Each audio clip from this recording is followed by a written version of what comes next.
Good morning. I'm Lori Pounder, your host for Moms Every Day. This morning I'm talking with Lori DeRico. Good morning. How are you?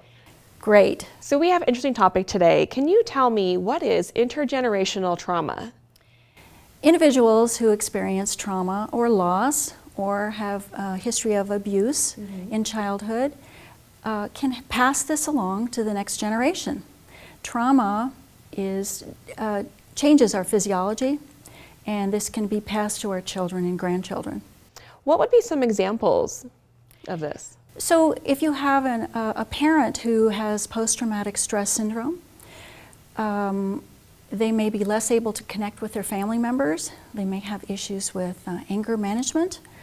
A pregnant woman who is exposed to domestic violence, that can elevate her stress chemicals, something called cortisol. Cortisol is very damaging to her unborn baby's brain.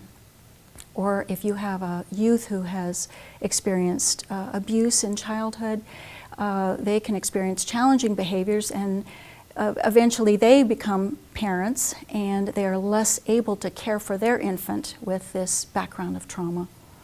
I know you mentioned also a study that was done on Holocaust.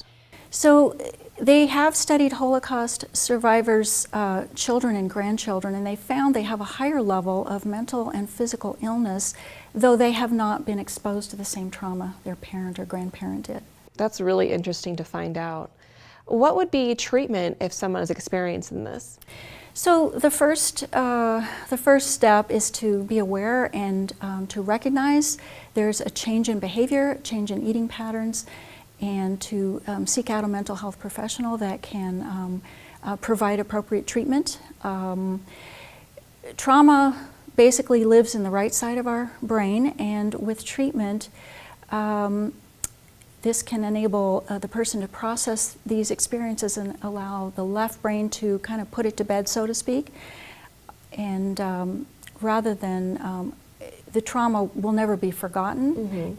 The people won't have to just relive it.